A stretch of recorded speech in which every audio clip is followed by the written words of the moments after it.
बहनों, कक्षा तृतीय, विषय सामाजिक अध्ययन, उप विषय पाठ 1, श्री गणेशाय नमः। ठीक है, तो सामाजिक अध्ययन में दो पुस्तकें हैं भैया बहनों, एक तो है महाभारत, दूसरी है सामाजिक अध्ययन। आज हम महाभारत के विषय में बात करेंगे। ठीक है, जैसे आप देख रहे हैं गणेश जी है, गणेश जी क्या कर रहे हैं, महाभारत को लिख रहे हैं। तो आज हम महाभारत के विषय में बात करेंगे। 5000 वर्ष पुरानी बात है भैया बहनों, तब श्री कृष्ण जी भी पृथ्वी पर विद्यमान थे और भारतवर्ष में तब राजा थे शांतनु, और हस्तिनापुर जो थी हमारी राजधानी थी।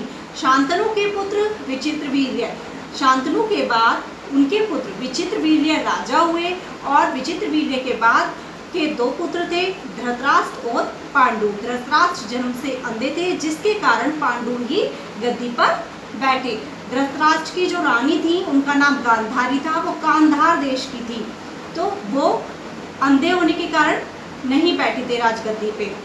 उनके 100 पुत्र थे और 100 पुत्रों में दुर्योधन चतुर थे, बाकी सभी बहुत ही अल्प बुद्धि के थे। इसी प्रकार पांडु जो राजगद्दी पर बैठे, पांडु के 2 रानियां थी, कुंती और माद्री।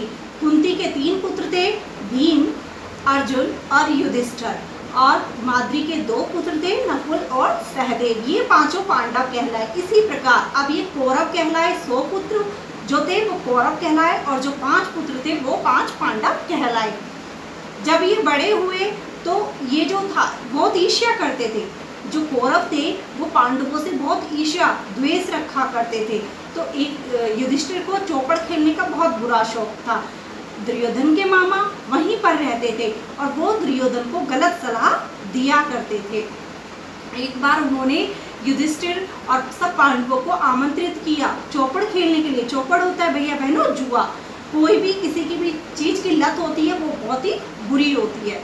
तो उन्होंने बुलाया और उसमें एक शर्त रखी कि जो भी हारेगा, हारने वाला 12 वर्ष का वनवास और 1 वर्ष का अज्ञातवास पूरा करेगा। तो इस प्रकार से उन्होंने शर्त रखी। पांडव हार गए क्योंकि उन्होंने चतुराई की थी, इसलिए कौरव जीत गए और पांडव हार गए। अब हारने की शर्त के अनुसार वो चले गए, और जब वो 12 वर्ष का वनवास सब कुछ पूरा करके आए तब उन्होंने अपना राज्य वापस मांगा। इस प्रकार दुर्योधन ने उन्हें राज्य देने से मना कर दिया। इस प्रकार शुरू होता है भैया बहनों महाभारत का युद्ध। तब हुआ था, और महर्षि वेदव्यास ने उसे अपनी आंखों से देखा था, जिसे उन्होंने सोचा कि क्यों ना मैं इसको लिखूं, इसको लिखा जाए, एक ग्रंथ तैयार किया जाए। तब उन्हें अच्छे सहायक की जरूरत थी, और तब उनको गणेश जी की याद आई कि गणेश जी बहुत ही तेज गति से लिखते थे।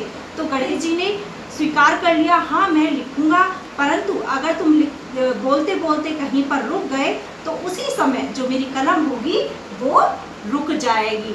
तो वेदव्यास जी मुस्कुराए, क्योंकि चतुर थे। वो बोले कि ठीक है। अब वेदव्यास जी एक श्लोक बोलते और उसे समझाने के लिए जब अर्थ बताते, उस समय गणेश जी थोड़ा रुकते थे, परंतु इतने ही समय में वो अनेकों श्लोक बना डालते थे। महर्षि वेदव्यास जी का जन्म एक यमुना नदी के किनारे मध्य में एक द्वीप था, उस पर हुआ था, जिससे इन्हें कृष्ण द्वैपायन कहा जाता था। इनके पिता थे मुनि पाराशर और इनकी माता सत्यवती थी, जो एक मछुआरे की कन्या थी।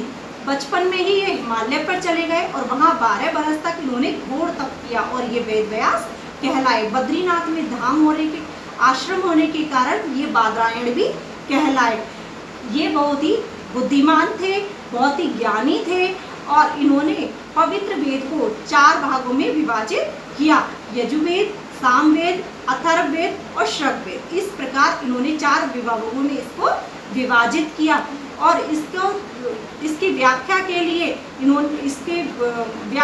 इन्होंने ब्रह्मसूत्र लिखा, और ब्रह्मसूत्र की व्याख्या के लिए इन्होंने 18 पुराण लिखे।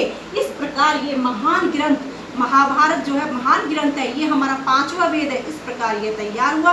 भैया बहनों, इसकी आगे की कहानियाँ आगे के पाठों में हम पढ़ेंगे। धन्यवाद।